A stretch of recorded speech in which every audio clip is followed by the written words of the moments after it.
Hi everyone, good evening. DWEN's been around for more than a decade now.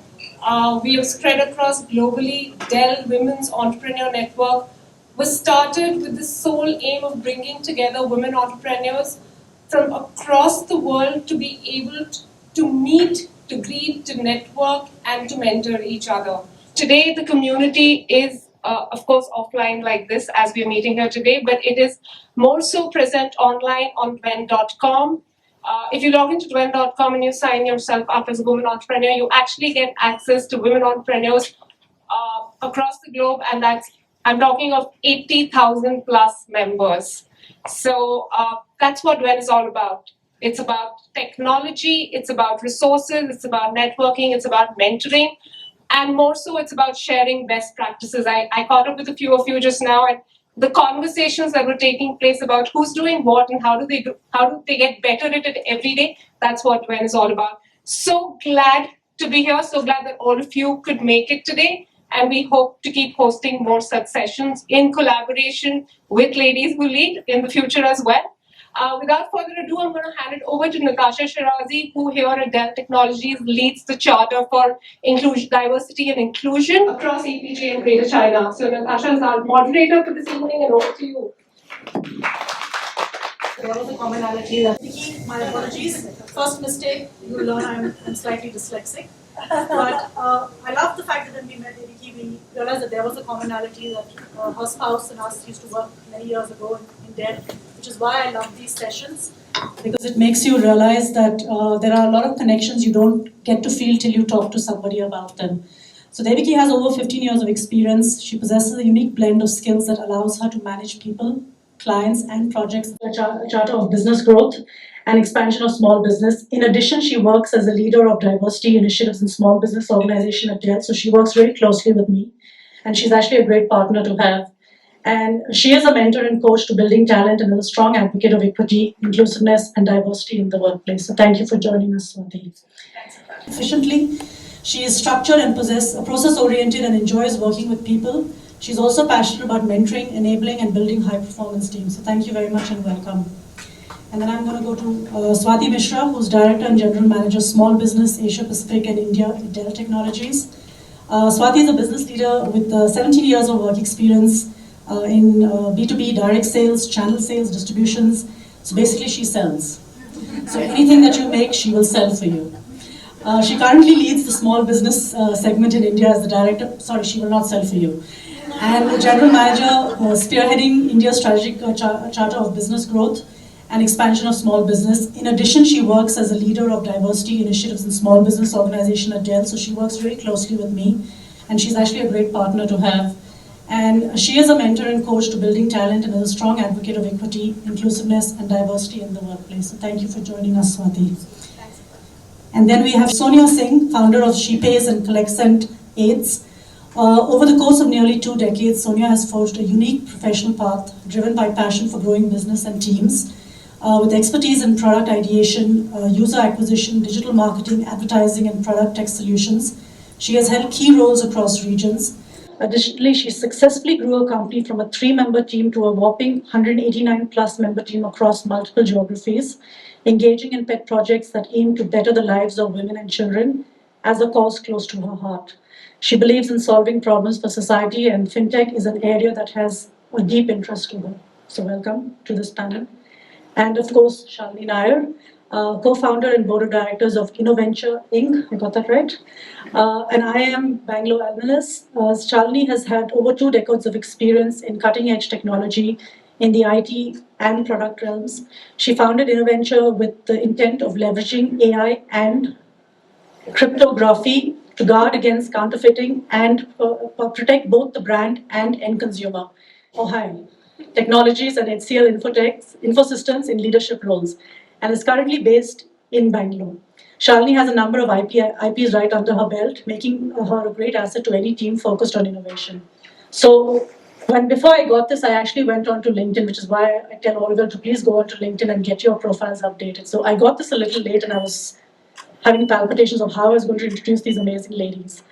And the common theme with most of the recommendations that they have got is that they are thought leaders, that they are innovative, they dare to take risks, and they are people focused. And I think that's what I love about this panel as a common area, right?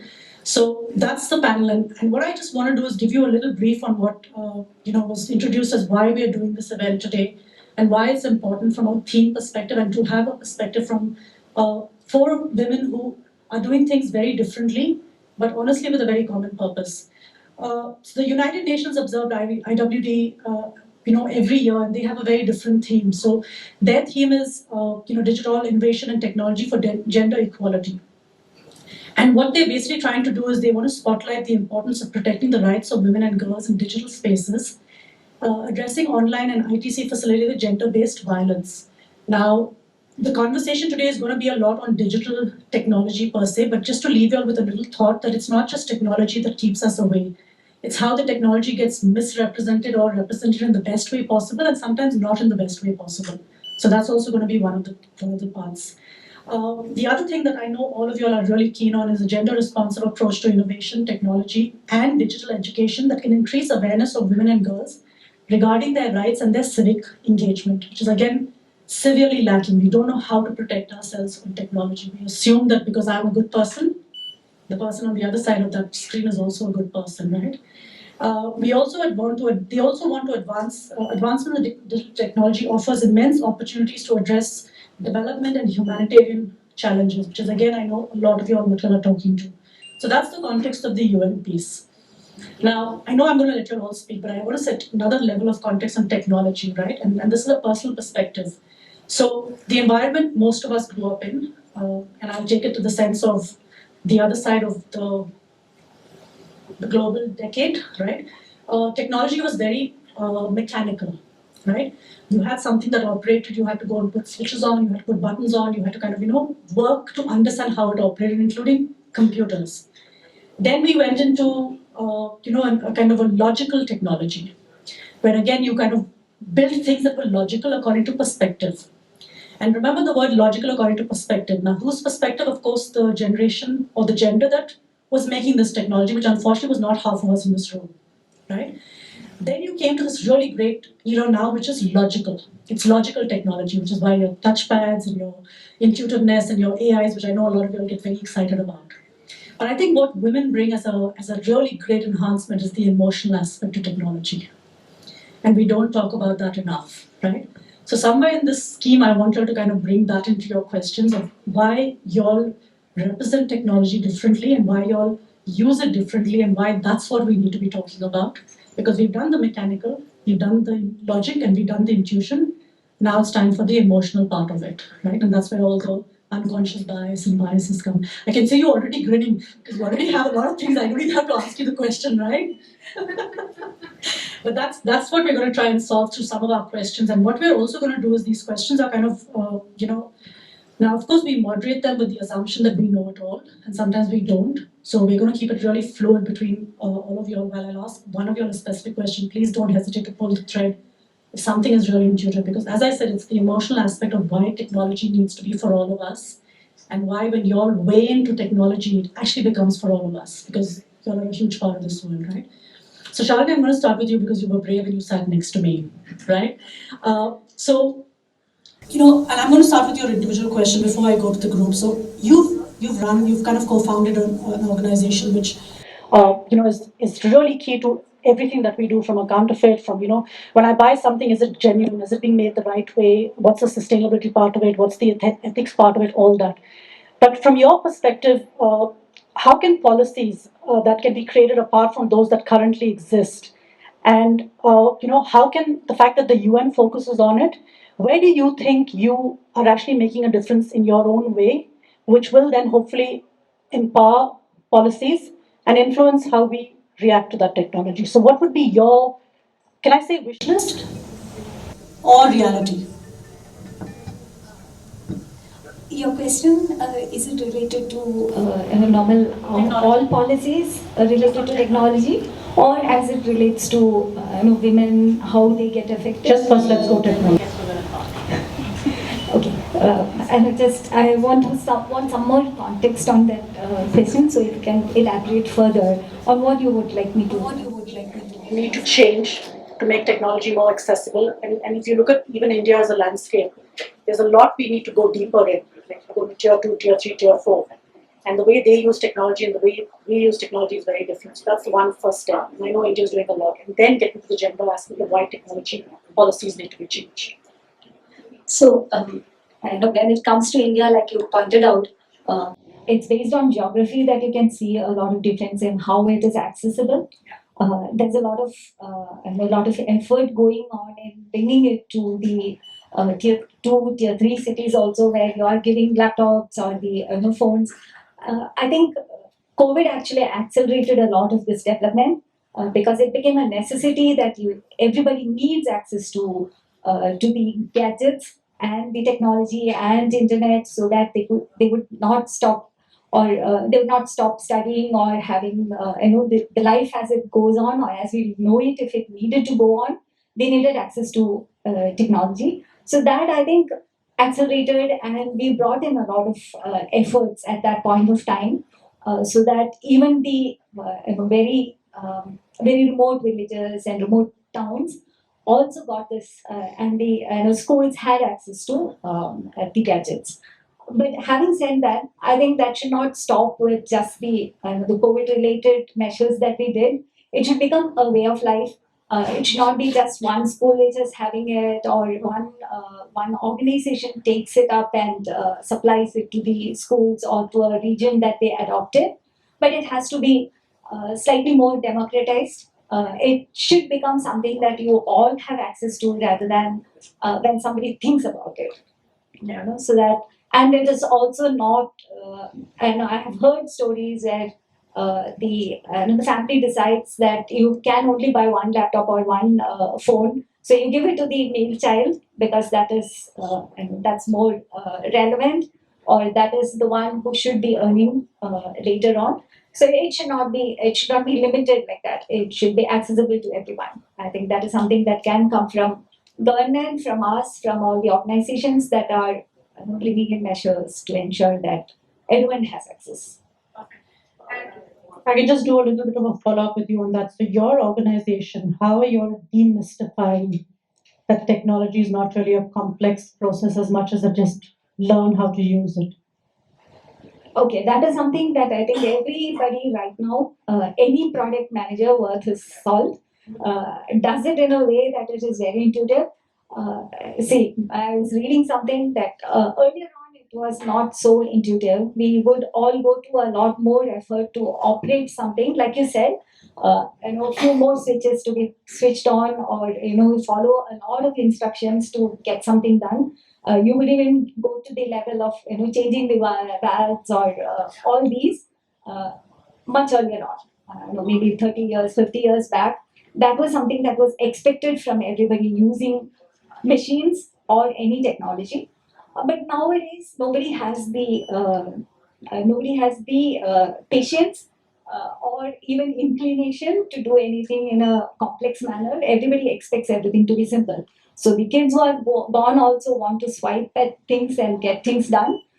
So every product is built with that in perspective. So we also build it such that you should not have to think how to use it. There are few. The leaders who have gone before us has shown us the way on how to do it, so that you swipe left, right. You have these GIFs which show you how to operate it. So they help everything that has to be adopted, so that you don't even need to be literate for you to operate something. That's the basic expectation right now when you are using any technology, and that's something I think we are also doing in our own way. And this is not related to just being able to use it, whether you are literate, whether you are computer literate and all that. It's also about whether you are handicapped in any manner. Yes. So even if you are you can't read or you can't hear, you should still be able to do it. Perfect.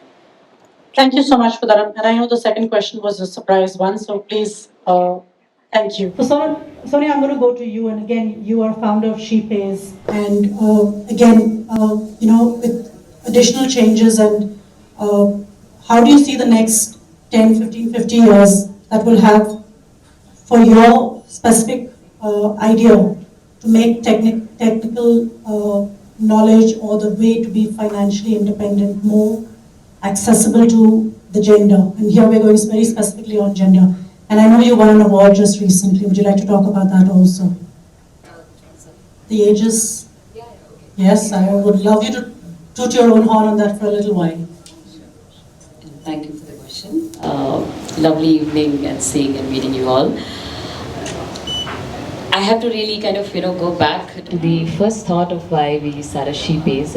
It's a fintech product meant for only women. I'm actually asked in a lot of platform on why only women, and aren't you going to exclude 50% of your revenue generating audience, which is men, which has been targeted globally, in fact, not just in India particularly. But this was a problem statement which was very close to my heart after a successful stint in another company we have built together, which is 10 years old, and it's an ad tech advertising technology company.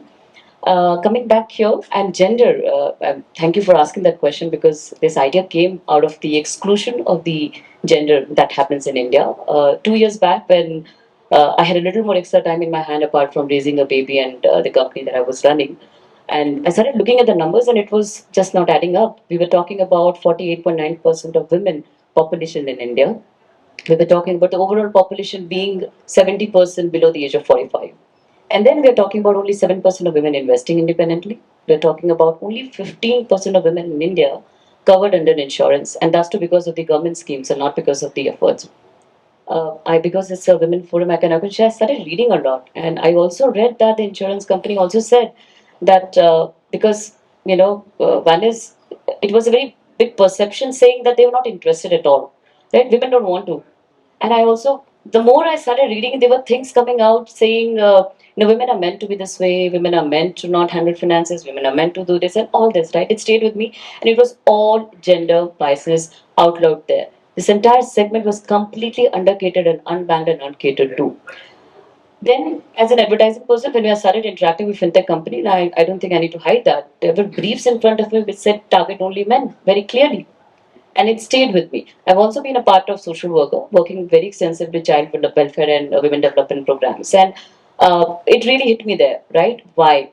What we did is we actually did a in-depth marketing research across India, a 90 minutes interview, catering to various working, non-working and affluent family women to understand what's the problem why women don't actually engage in finances, or why they don't even think that this is the space they need to be in. Apart from the problem that they are not interested, believe me, even in Patna, even in one of the villages, and not villages, I would say tier 2 cities in South, women said they are interested. But what's the problem is one, trust, right? Insurance for that matter is a category of product.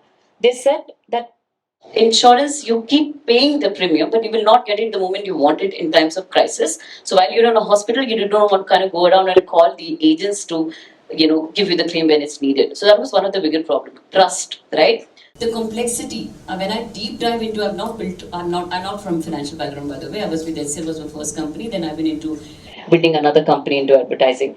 Finance was new to me, but I don't think it's rocket science. It wasn't. And honestly, to women, it comes so naturally. We start saving from the day I remember my mom saving in various ways, which are still amazing, and I still do that, right?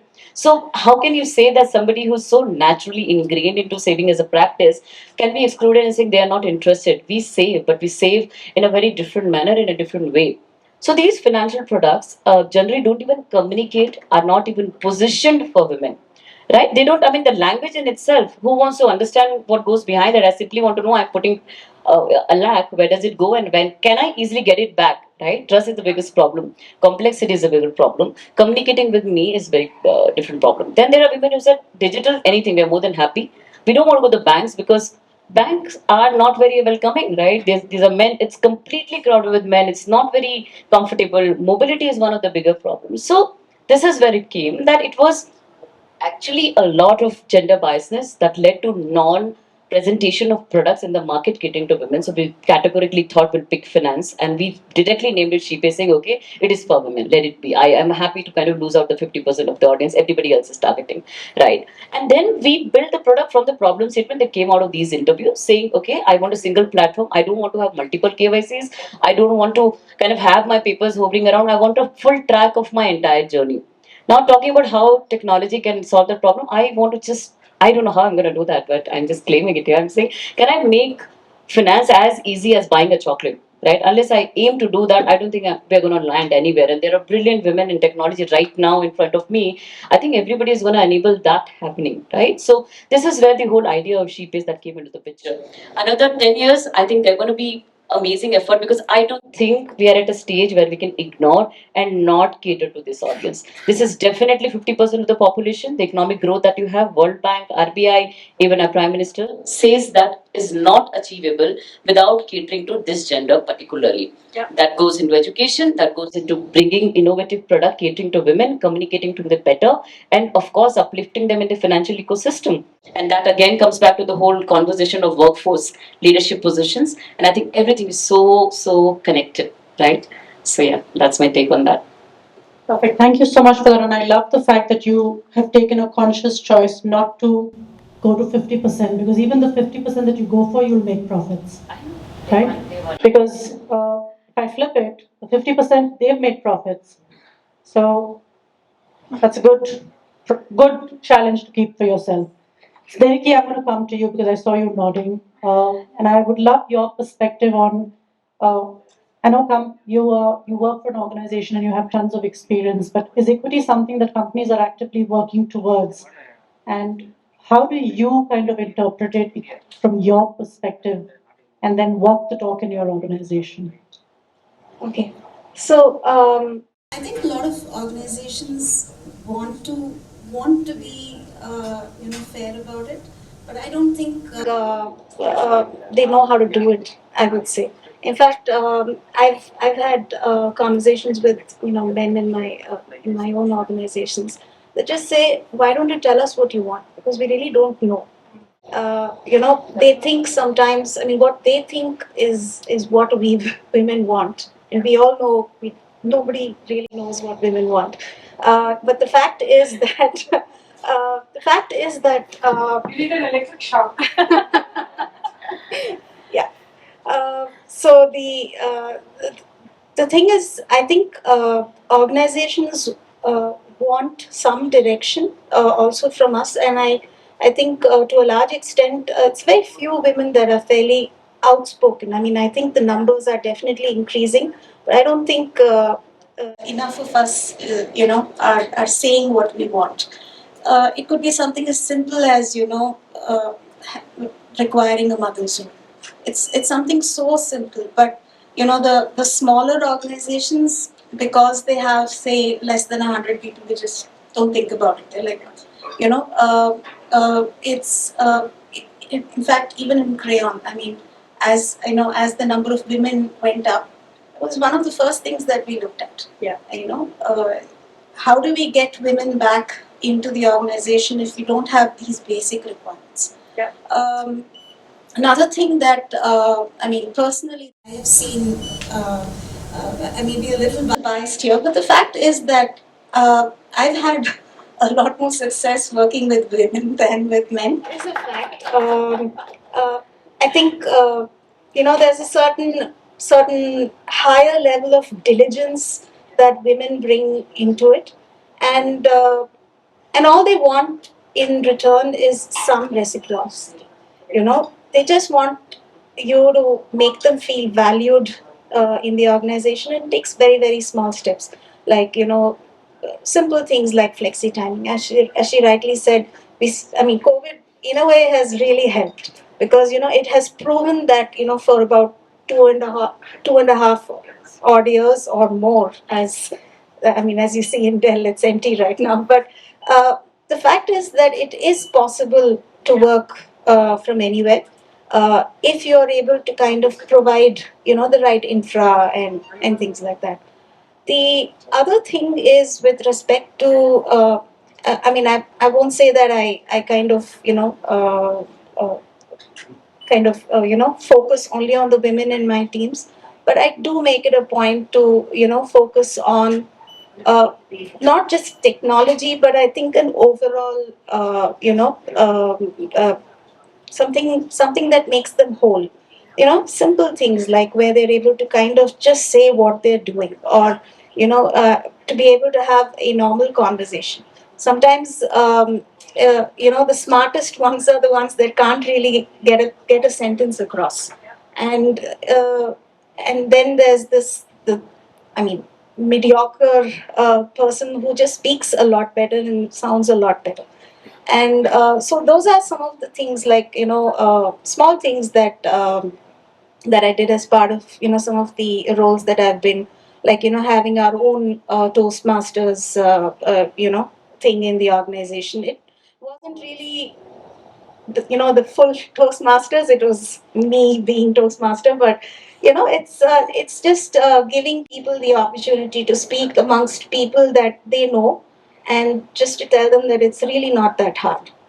Just say what you want to say, or small things like providing them with options to work from home, or as long as I set your expectations very clearly. I'm not going to micromanage how you get it done. As long as you get it done and you show me that, you are responsible and accountable for what I need of you. I don't care how you get it done. So small things, but I think to a large extent, there are not too many managers who are able to kind of let go and also still keep control over their teams. That it takes practice, and I think it takes also a certain level of focus on grooming managers. I think in India, I would still say, like, I have people in my own organizations that say, "Oh, program management. Oh, you're in a retirement job." So they probably mean it as I don't know. I mean, these are friends of mine who, of course, mean it as a joke, but I think to a large extent that is actually the thought process in a lot of companies. Um, the other small things that I have faced, I mean, I at least make it a point not to kind of do that with my own teams. For instance, when I was a lot younger, whether I remembered my biological clock or not, my managers would remind me. I mean, it's and the thing is, you sometimes you can't even fault them because they say it with such concern. It's almost as if they're saying it for your own good. But the fact is that it does hinder opportunities. They make up their own minds thinking that this would be in my best favor, or those are things, assumptions that we should stop making. Let women make their own choices. Ask them, or even better, if we can speak, I think we should, and give women more opportunities, because by nature, at least it's probably because of so many years of us not really being in the industry. I think by nature we're not as outspoken. I mean, we don't take those chances, and we are the smarter ones in the room, so we should look at it. We're a lot more hardworking. I mean, I'm not trying to dismiss the other side, but I'm saying we're as capable, and all we need to do is to take that one step and have these role models, or and that is increasing, as you can see, with people doing some really exceptional things. And one other thing that I want to say is, I don't think you need to wait till you're a CXO or a senior leadership. I think all of us can make a difference at every level that we are at. Whether it's junior manager, I don't know. It can be at any level. It's just about taking that extra, that a little more emotional intelligence, towards how you work with people, whether male or female. So I think you've touched on a lot, and I know a lot what you say is what we're all aware of. I think what I take away from you is having those conversations consistently so that everyone knows it is what we strive to solve. It's what makes us different. It's what makes us part of the ecosystem. And the reason why I touched on equity specifically for you, and I'm going to come back to Swati on that also, because there is a pathway we are learning from corporations, whether they are MNCs or they are nationalized organizations, right?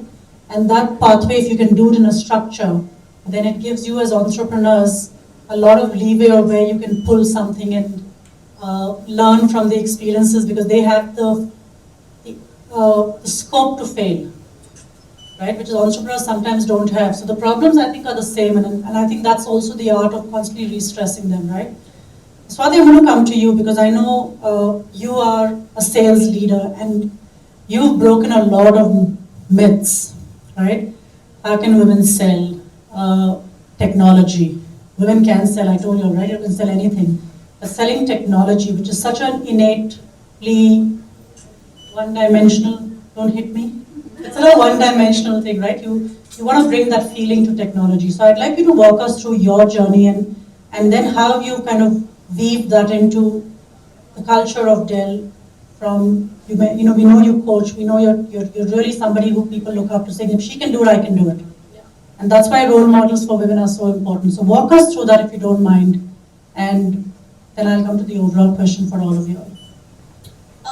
So, see, I'll begin with saying that because you said, let me talk about my journey.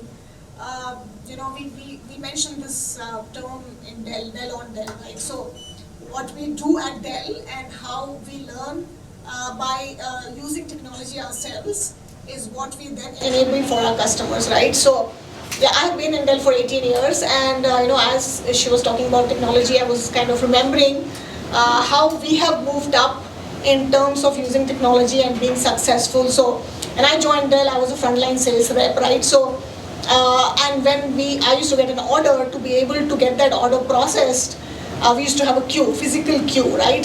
We had a form that we had to fill and then stand in a queue and then wait for our turn. I don't know if Zina remembers that because Zina joined us, I think, little after that, and then obviously she automated a lot of stuff. But yeah, we began in that era, right? That most things were physical. A normal sales rep would be able to handle not more than 100 customers because you didn't have technology to be able to access information of that many customers. Now, I'll just give you a comparison.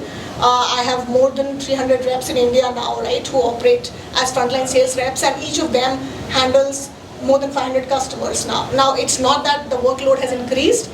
That's the amount of enablement they have in hand, that they're able to access customers, call customers, and help them with technology much more faster, right? So that's the progress that we have made, right? And it didn't come overnight. Obviously, it was a phase, right? And obviously, and the reason I'm mentioning this, Natasha, is that technology helps any firm to scale, right? So I'm sales, so I talk about what I do and what I have kind of, how I have helped my teams to grow, right? So, and especially now what I'm doing, right? So my team handles small business customers. What are these? These are customers, these are companies which begin, like how I said, they're physical in nature. People come up with ideas that, okay, this is something that I can run as a business.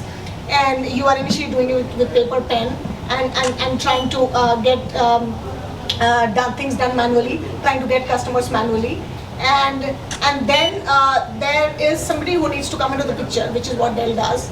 And we come into the picture and we tell you how you can scale with the help of technology and multiply your business, reach to more customers. India is so diverse, right? We don't operate only out of Bombay, Delhi, Bangalore, right? The business there is, into those deep towns and cities, and that's what we help you to reach with technology. Technology obviously helps you to save time. So I'll give you an example. There is this DWEN meeting that I had a couple of months back, and one of the attendees, she said that she started her business at the age of 50, and she is into herbal products like herbal oils, and she makes like really good products.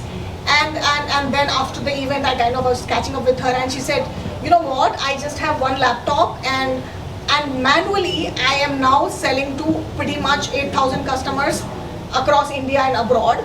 Because once I sell a product to anybody, they all kind of, they love it, fall in love with my product. And then she was telling a little bit about her background that I, kind of relate to what you were saying. She said when she actually came up with a business idea, she was initially making it for family members. They said, oh, your product is great, it works.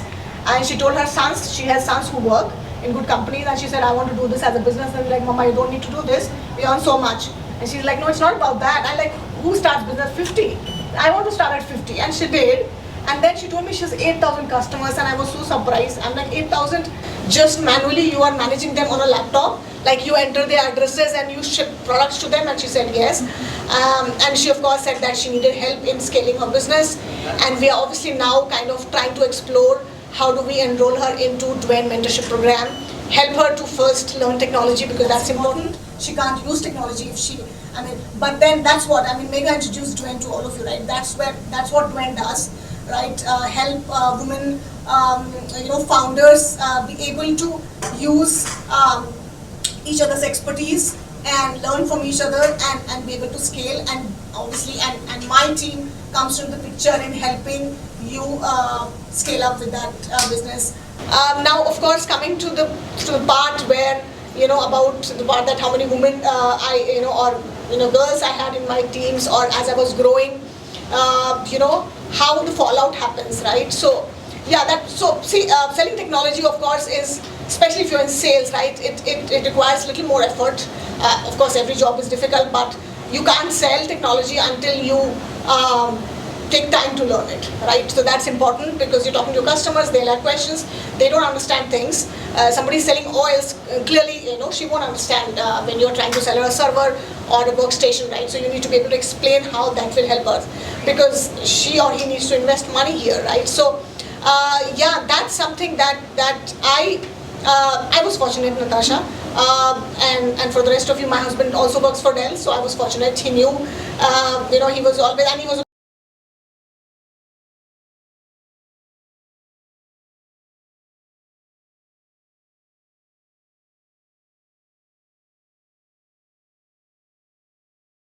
see girls opting out or moving into other functions is because they say that, now they have, greater engagements at home, greater responsibilities, and I don't have enough time to upscale myself.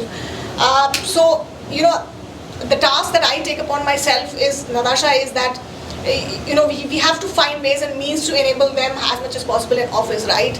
And if you have to be little, and this is something that I learned from our, one of our HR leaders, Vijay Bhagwat, that if you have to be a little partial in that matter, so be it, because that is how you help to be able to, for those people to grow and to be able to retain them as talent, right? So yes, the journey is not easy for any role, so I will never say that, my journey was difficult and somebody else's was not. And at Dell particularly, I always tell, right, that your job is as difficult as mine, as to somebody who's working in customer care, because we are into a business which is about customers, and customers in India at least are very, very demanding. So, yeah, it takes a lot of resilience for sure, and will, and like you said, we of course need to have our own mentors in the company, which should help us to navigate through this journey, and somebody whom we should be able to look up to. So yeah. Perfect, thank you so much. So 3 things I take away from you is technology doesn't understand whether it's a boy or a girl, right? It just reacts to you. The second thing is to learn, upskill. It's important that you get involved in the learning part of it. And the third thing is to have a coach, right? Irrespective who that coach is, right? Perfect. I know we are a little tight on time. I wanted you all to kind of answer one more question. I'll start with you. Tell me the challenges you faced with technology and the one hurrah moment that you would have had with technology. As an entrepreneur or as a leader, I want to be a little fluid, but one challenge and maybe 2 hurrah moments so that everyone gets motivated. Actually, I'm the technical co-founder in my company. I can't say that technology was challenging for me. But yeah, the hurrah moment would be when, I cracked the technology that we currently use. That was, we patented that, and that was something that, we still, whenever we present it, everyone is, wow, how did you come up with this?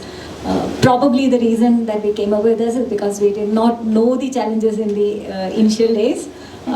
So I know went in blind, full of confidence. So I know that's one that I would say was a hurrah moment for me. But yeah, otherwise I don't think technology is really very challenging. That's good to know. Sonia, what about you? Challenge and a hurrah moment. I think challenges as a women entrepreneur, okay, women face in India very prominently, breaking through that clutter, and for us it's been like, currently it's like actually you go out there and you see that there is no, very rare women raising funds. That's different. Second is, when you are a solo founder, in case you are, then they will ask you should get a male co-founder, right? So these are generalized problem statement that you generally face. I really wanted, because I heard that there are entrepreneurs in the room right now, right? So very importantly, which I've seen, like as growing up in the journey as an entrepreneur as well. In the beginning, there is a very unknown exclusion that happens, right? Because of the kind of society and the culture that we are into right now. We get into a room, there are 50 men and there would be only one woman, right? Two women in total.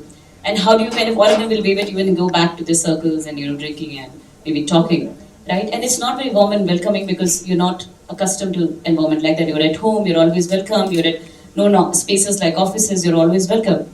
The problem as an entrepreneur comes in when you go to unknown spaces. There are multiple people out there and mostly men around, right? So I think it's, I also wanted to quote here that I feel inclusion doesn't happen on paper and processes, irrespective of how hard organization, government and individuals try. I think inclusion happens in mindsets, right? And it has to come from both sides of the gender, right? How do we encourage other women to be a part of where we are standing today? And how do other men, like the men around you, not just at home but outside, encourage you to kind of step forward and take this in India very prominently, taking through that clutter.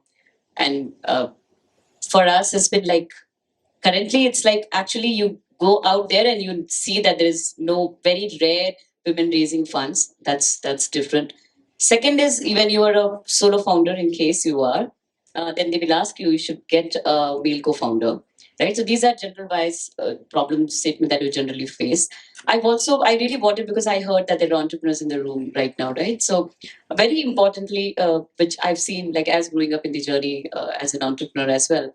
In the beginning, there is a very unknown exclusion that happens, right? Because of the kind of society and the culture that we are into right now. We get into a room, there are 50 men and there would be only one woman, right? Two women in total. And how do you kind of, all of them will wave at you and go, how do we consciously, and actually it's a lot of time unknowingly, we ask questions to women around us, girls around us, which makes them very conscious to be a part of the ecosystem again. So how do we break through that? And that's very, very important, I feel. Anything else you would like to know? No, that's perfect, and I'm hoping you all follow the same script, because then I have a really great observation. Swati, for you, technology challenge, hurrah moment.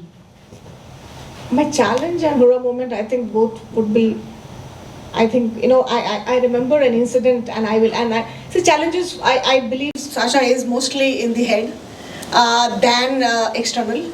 That is my experience, and it can be different for different people.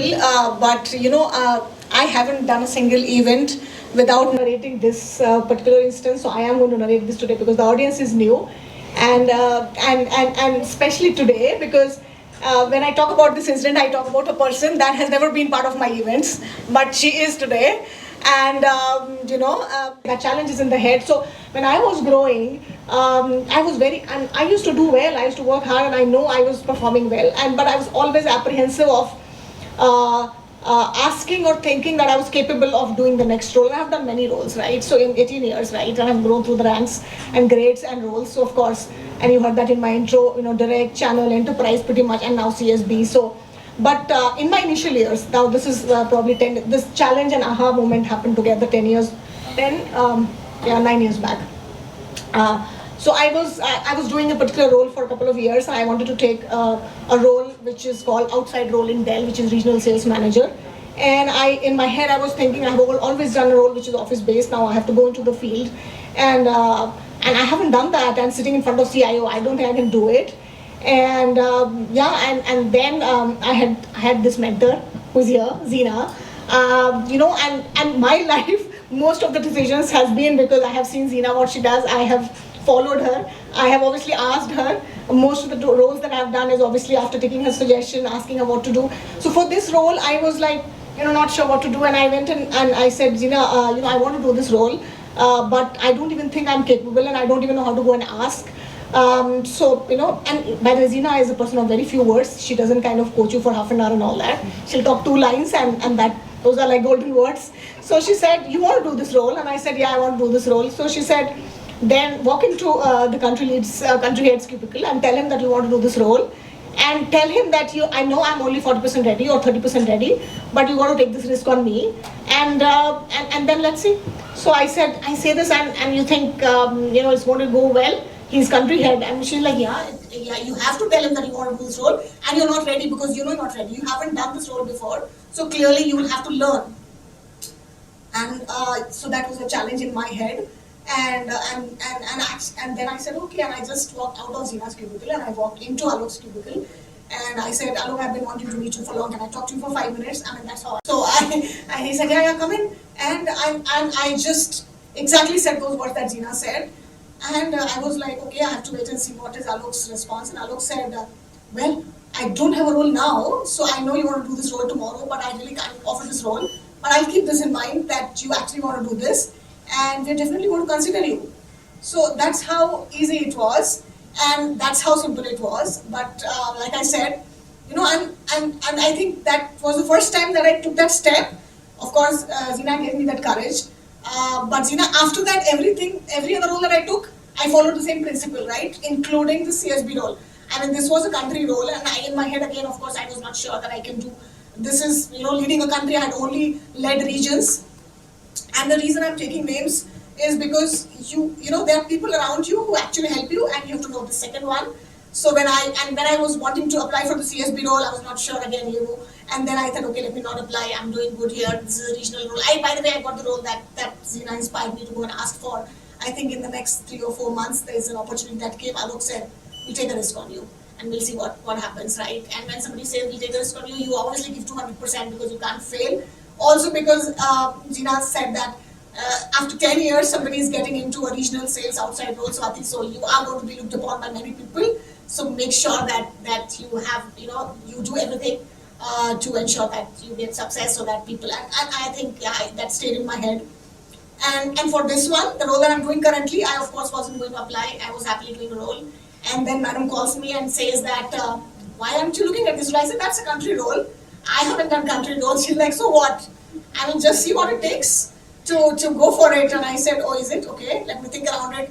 Of course, then I did a lot of study on what the role is about. I hadn't worked in CSB segment ever. I had always done commercial. So in my head, obviously, I didn't know anything about CSB. CSB is consumer and small business. So I did my prep for 1 month before I applied for the role. But yeah, the reason I mentioned this is that challenge is in the head, or sometimes external, but you definitely have a lot of people who should be more than willing to help, and who are at least have been fortunate, and that is something that I have imbibed in myself, and that's one thing that I want to leave here with the audience, Natasha, is that as we are growing, we are obviously busy making the best of our careers because of the challenges that the team mentioned, right? So of course it's a little more difficult as compared to the other gender to make our business and make our careers, but we should find time to do things that somebody else did for me at some point of time, and that's what I try to find time today for. Even if it is spending 10 minutes with the youngster who's just joined me, a pep talk, I know that it helps her the way it helped me 10 years back, right? So yeah, that's my little message. Thank you. And ma'am, your turn for our moment, technical moment. Okay, so I have, so from a challenge perspective, the one thing is that, given my career starting in the, as a technical consultant and then moving into project management, one of the challenges that I always faced, at least initially, way before in my career, was that we were never taken very seriously. People never really thought that, you could come and save the day. And sometimes you do. And so when I took a break in the middle, owing to personal reasons, I took a break from work my husband and I traveled. And so when I got back, the reaction was, oh, break, have you done anything in this time, and all of that. And there was at the time a project that was running in the organization which was already way downhill. And he was like, well, we're already downhill, let's see what you can do with it. So, and I think one thing is, I think the assumption was that it's anyway going down the hill, let's just put her there and get on with it. But I think the hurrah moment also was that, I was able to bring it out of, there. We got another project, we got a new contract from the same client. So I think these are things where, as she rightly said, it's in your head. And the answers are not always, already written in stone. You may have to come up with, different ways of addressing it. But that particular return, from a break and, getting back into the industry was a very big plus for me, because one, the project was already not doing great. Two, they gave me a really young team. So, I had to actually kind of get them up to speed even to get anywhere. So it did a lot for my confidence. That's one of the very positive things, that you can actually be your own success story. And again, as they all rightly said, there is always help. You may not get it sometimes. It may not be somebody who's your immediate supervisor, but there are enough people that you can reach out to for help, and I'm sure they're always willing to help. The other one hurrah moment I would say is as part of my as part of having teams to work with, I've made a very conscious effort to also get the men to understand what they should do differently. So I do have a lot of people that moved out of my teams that are great managers now, that understand women, that are able to work with women a lot better. And so those are like really great moments for me, because in a very small way I know I've made a difference, and it just takes that little bit, and we could be right on track. Perfect. So I don't know if you all are confused, right? Because this was a session on technology, and we realized we don't have technology as a problem. It's not the technology, because you can do it with your eyes closed. I think it's the attitude of how you get treated to engagement with technology. Because none of you all, and I was so thrilled, I was hoping, okay, 3 down, 1 more, don't talk about technology, right? Because that's not the challenge. The challenge is how you all are expected to react, which my thesis of emotion into technology, this is it. I take a challenge that if there was a guy here, he'd say this code didn't work, that server went down, right? And I think that's where the equity and equality of technology comes in, is when women engage, technology is a piece of cake. You all do it with your eyes closed, right? So thank you so much. I loved it. I hope you all did too. And I know we were supposed to have a little more fun, but I was just listening to you all. So I think now we open the questions up for the audience to any of the panelists. Anything that you all specifically want, any questions? Yes, Sonia. Yeah, first of all, good evening and thank you, wonderful ladies, to be here with us.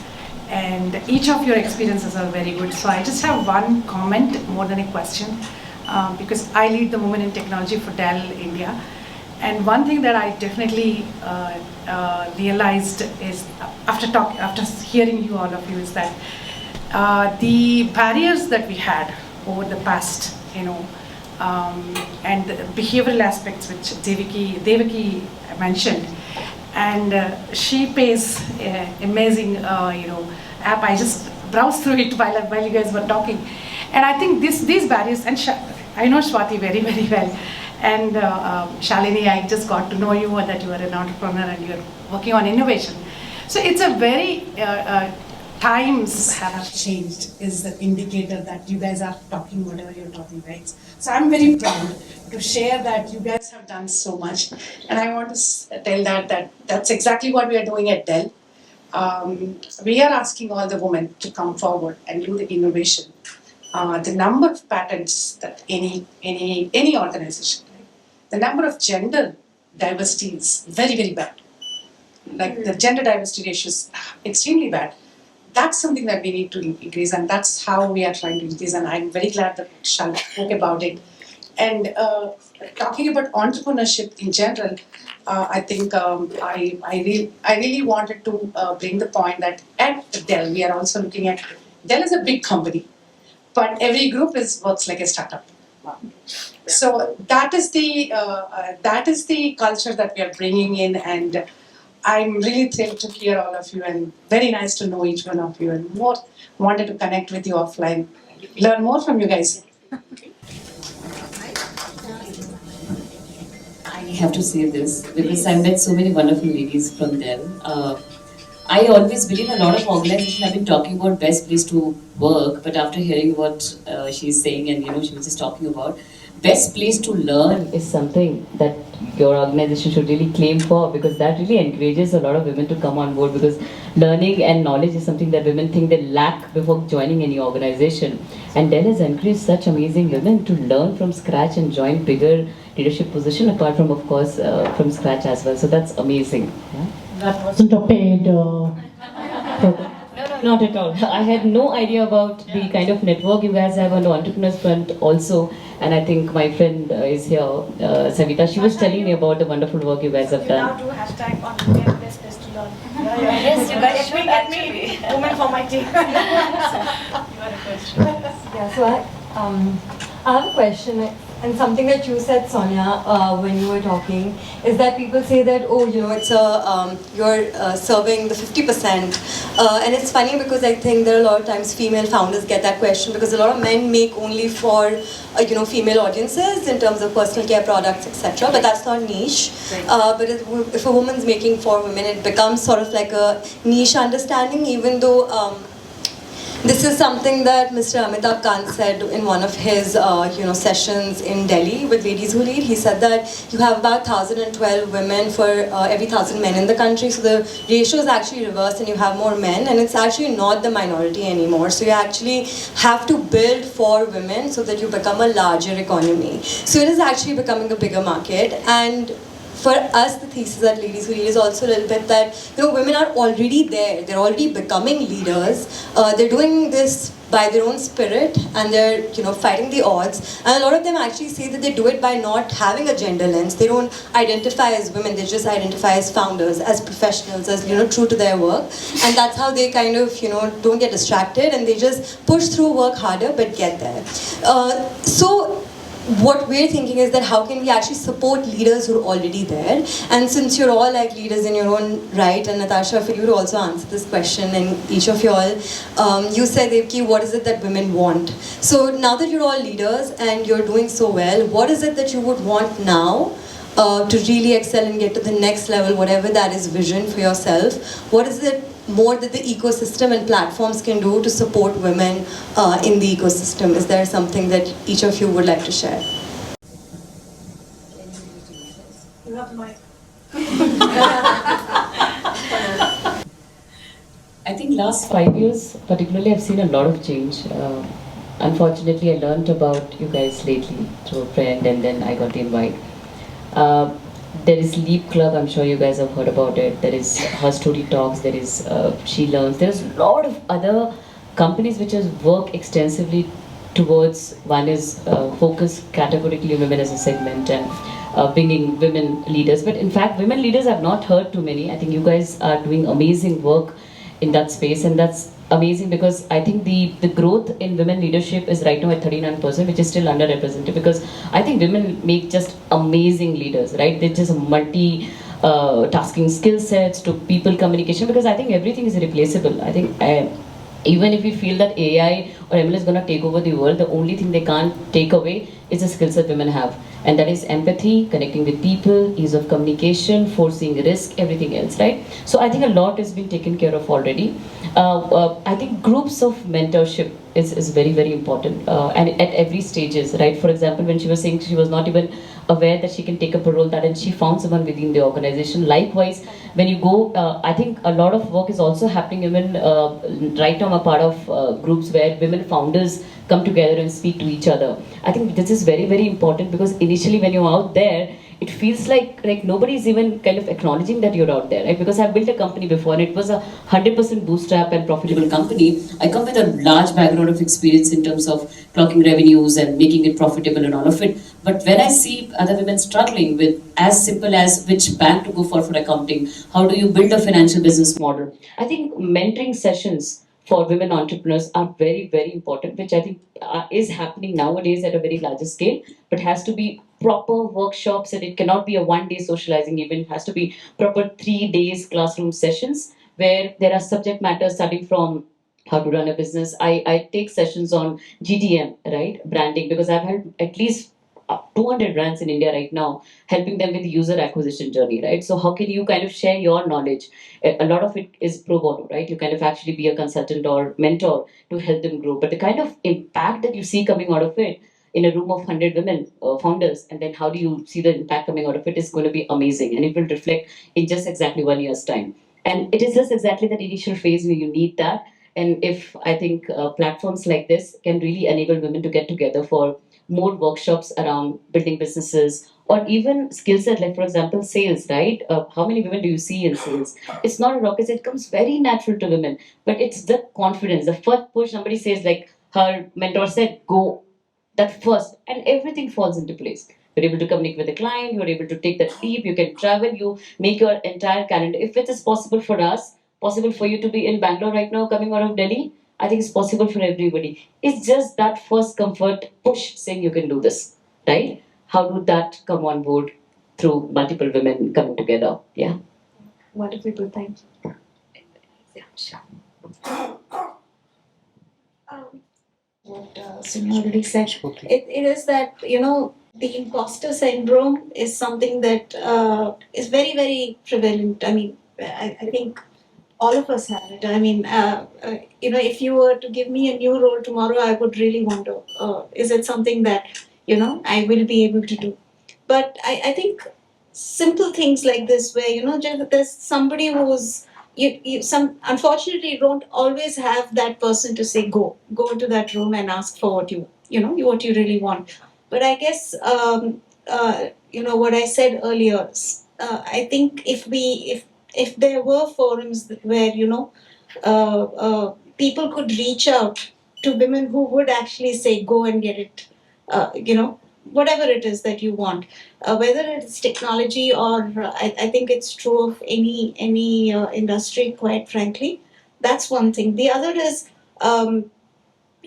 with respect to, this is with personal reference to the kind of work I'm in right now. But if you look, there are a lot of I think there's a joint venture between Microsoft and SAP where they're doing something where they're training people in rural areas, getting education to them in AI, in things, so that they actually not only are trained, but they also come and work in these organizations for practical training. And I think those are, that kind of exposure really helps. Even if we have internships, I think simple things like actually investing in that internship, I think that itself is something. We don't do that because, we're like, 3 months and the person's gone. You don't really make that effort. But I think organizations should take that effort to invest in internships, whether that intern is going to continue in your organization or not. You may actually go on to do something really great.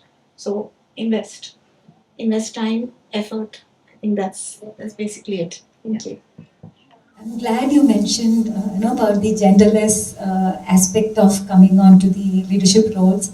I have always felt that I did not have to struggle as a woman, or my gender didn't play any role in what I achieved or where I failed also.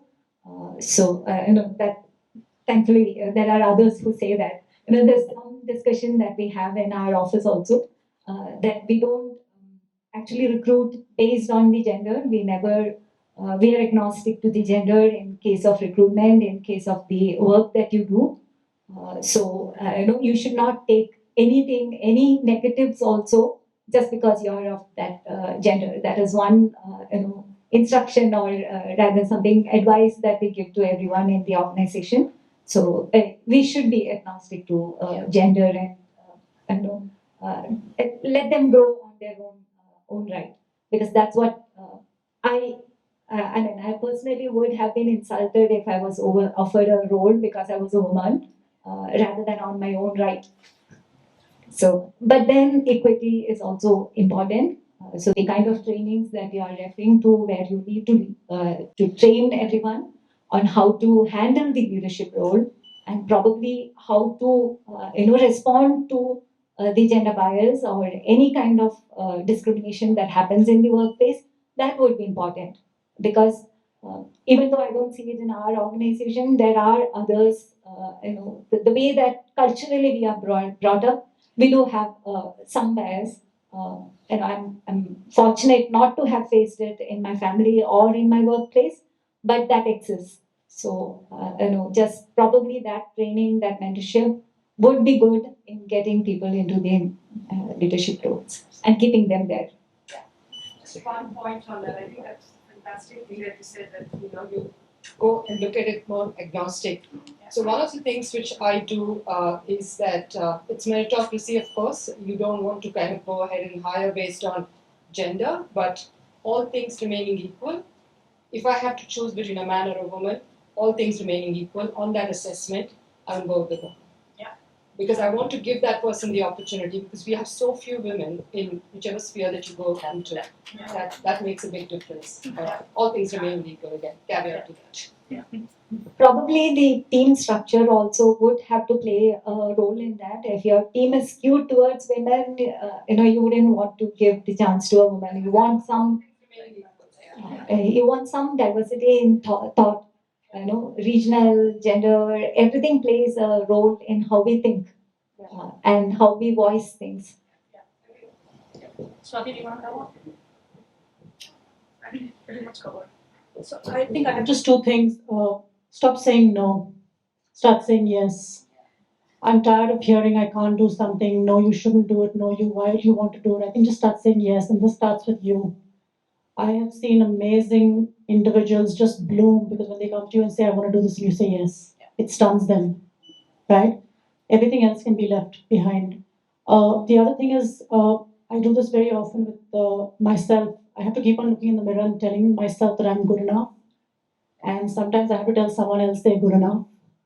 And that's also very powerful. So I think two things: stop saying no to people, which includes you, and start believing you're good enough, and start telling people they're good enough. And start ignoring when somebody says you're not good enough. Yeah, that's a chai pani conversation. Yeah, one question. Yeah. Okay, so my question is just like how this is to you, Sonia and Swati, of course. In my experience, what I'm seeing is just like how women take time to pick up financial literacy, become aware, they're a little afraid. And now, of course, that's changing with learning and all of that. I see the same thing happening with technology, especially for entrepreneurs, right? Adopting technology is far slower among women in business than men. Men are fast. They're like, I'm not talking at a higher level at a CRM or, not at that level. I'm talking at a basic level of, let's say, Notion, Slack, Canva, using these things. Women are a little more hesitant because they feel like, oh, it's really difficult. I need to hire someone to do this for me. Is this true? Is this something that, Sonia, you've experienced as seeing this among other entrepreneurs? One. Second, you were talking about helping, like you said, 8,000 customers this lady is handling manually. What are some ways that we can get And I know that for the younger generation, right, there's AI, there's robotics classes, all of that happening, but we are not doing enough, I feel, to take care of the generation who's not been exposed to that at an early stage. So, yeah, what are some things, suggestions you have, and what has been your experience? Yeah. So yeah, you're right. You're right. I mean, my son is what 14, and I don't think he'll ever have a problem with technology when he'll join a job or even in college, because they use so many gadgets together that they're as such on top there, right? So there are two things, right? When you say that, yeah, women are hesitant, or when you have them in a team, women and men both, right? You see that you'll probably notice that some of them are not very confident of picking up technology. So first, I would say it has to begin, and I'm talking about what I do, right? What I follow, and what you're saying is true. I see that, and I did take some steps just recently last month. So I'm telling you what we can do. So first it has to begin with hiring, because first of all, you have to look around and see that in your team, do you even have enough girls, right, to represent, right? And at Dell, we have this moonshot goals where we're actually driving to have 50% mix, right? So we are, I think, already at 40%. In my org, it's around 35. Actually, we were 40. Can you beat that? And then we lost the 5% after office opened after COVID, because most of them said that they have family to take care of and they didn't want to continue in spite of offering work from home, which I feel so bad about, in spite of me, trying to kind of, you can change some people's minds, but then first you need to have enough people, a mix of folks. So that's one. And then yes, I did notice that very recently, because we started back office, and I was trying to gauge, right, that what's the technology quotient of my org, right, my floor, and at least the ones that sit here, because I operate out of this office in Bangalore, and then so you have to think of innovative ways. So what I did is, I said, we're going to do this something called pitch to panel, that we used to do in commercial many years back, and I thought, okay, we'll do that at a little kind of entry level, right? So where you get people to come, and you just block 1 hour for the whole floor, and you get everybody a chance to come there and speak about how they can sell technology, or what they can. You give them a case study. It's very simple. You have to simplify everything. First of all, just begin with that, right? You make it complicated, they will just back off, right? And they will say, I'm on sick leave today, they won't even turn up, right? So it happened in the first 2 weeks, by the way. My girls, most of them didn't turn up, right? Sick leave, this leave, that. And I knew it was not that. It was fear of being able to present. So you have to kind of first give them confidence. This is not judging you. And it doesn't matter if you're poor, because this is where you will learn. It has to begin there. And I personally sat through those sessions. I didn't need to. I have senior leaders to do that, but I thought it was important. They need to feel that they are being helped, noticed, encouraged, and then we ran that pitch. We gave simple case studies. You will figure out the ones that need help. Then you don't have to point that out, right, when they're presenting that, oh, look at her, she's not able to talk through, right? Because there are boys who really came and presented well, and that I anyways knew, right? And now we're in the process of curating sessions to be able to help them, and there are boys also, by the way, in that category, but of course more girls, because they were scared to learn technology and didn't scale while they were working from home. And now we have curated sessions, right, like basic entry level sessions, and we'll scale them as they go. So for me, everything, right, you have to simplify the problem to multiple layers, and then begin from scratch, right? And then it's okay even if you have solved it for 50 people. You solve what you can, and then when you get a larger platform to solve that, right? But thinking that, oh, I'll solve a very large problem, and in the process my own org is not kind of there, it doesn't help the purpose. Which is why when you said that, when you asked the question that at this level, what do you want next for you? To my mind, what I want next for me is something that will now happen when it has to happen, because I have a nice ecosystem network built and connect with. What I want more is that how do you, and I steal this term because I attended a Texas conference 2 years back, and Indra you used this term, saying the spirit of sisterhood. And she explained this whole spirit of sisterhood and how it works, and how women leaders behave and how men behave, right? And then she gave this example that always men saying bhai dekh lega, but we never say bahan dekh legi, right? So it has to begin there, right? More than what I want for myself, it's important that we should want that generation which is now growing, to have more folks there and to enable them, and that's what I try and do on a daily basis. Yeah. I'm of course open to anyone on the panel who wants to add. Sure. Thank you for the question. I think it's a very deeper question, in fact, because it kind of has layers of problem statement that we face and why. But just touch upon a few points on why I feel that is there. One is there was a research ever done with college girls to understand why they don't take up technology jobs. And 60% of them responded saying they don't have the right kind of information and accessibility or any understanding of what kind of opportunities are opened up and can they take it up during school time itself, right? So I think at a policy level the government and the school in itself, the emphasis has to be on STEM education, right? I think that's one, because only when you start taking an inclination towards subjects which will take you up into technology space from the beginning, because by college you've already done with the subject choices, right? So everything changes in school, and that's very important. In fact, as parents as well, we tend to ignore that fact that we don't really encourage, and we have to encourage extra because the perception is so much that it's only going to be the guys in the tech space, right? So we have to break through the barrier, irrespective of how lucky we are raising them neutrally. They are exposed to an ecosystem, they're going to school, they're going and meeting their friends, they're meeting other families as well, where the whole perception biases is very different and they are encountering it, even if we are not forcing that upon them. So that's one. The second part is, of course, how do you like prioritize, right? For example, women tend to prioritize things which are different. If I'm supposed to solve a laptop in my house, fix that, I would really prefer looking after my daughter or doing something else and never taken up the challenges of engaging on the technology side, saying that somebody else will do it. Now, how did that come into me? It could be because of the upbringing, could be the environment, could be exactly what she said, bhai dekh lega, yeah, papa dekh lenge, correct? So, but I think that's changing because now when I look at my daughter, I look at my niece, they're way ahead, right? Their phones are all logged in. They know how to protect their phone. They have all these app installed. They know how to run. They know laptop installation, cybersecurity is everything. So, right, that's the kind of change we are seeing now. But unfortunately, or whatever scenario it was when we were growing up, things were very different. A lot of time now could not be because of suppression. It may sound suppression, but to us it came as love, right? मैं हूं ना मैं देख लूंगा, he'll pay.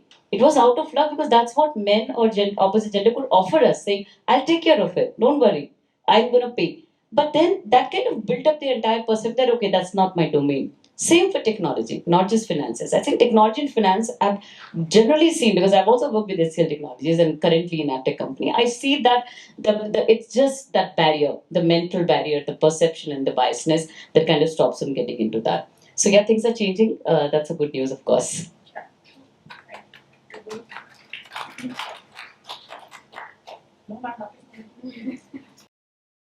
I must say, I love your shoes. These are shoes you don't mess with. Yes. Thank you. Thank you to How many women entrepreneurs know? Can you raise your hand? One thing I always like, I didn't actually miss the question, which was like, what was the wow factor aha moment? And because you guys are here, it's going to be a roller coaster ride, and maybe it's already. Technology will never pull you down. She said that it's women can deal with technology. It's not a rocket science. You can learn rocket science as well. What kills us is mom guilt, family guilt, time, right? That kills us. And believe me, it will just be the initial years. Like it's been, I've literally raised my baby along with the companies that I've raised, and again, my wow moment was when my daughter, the last award, we were just talking about Aegis Graham Bell Award for Innovation and Innovative Idea for FinTech. I came back with that award. It's a very beautiful looking telephone, old gramophone style phone. And I came back and she said, Mama, I'm so proud of you. And I would like to be like you, right? When I grow up. Exactly what you're building up for your daughters, your son, your family, and everybody else around you. You inspire so many people around you. You have no idea for generations to come. So please keep that up, and all the best to all of you in your ventures. Yeah, thank you so much. remember, she's doing it in heels and she's doing it in kick-ass boots. Yes, absolutely. Thank you so much. On that note, let's all come forward this way. We take a group picture before we break for networking. Where you going?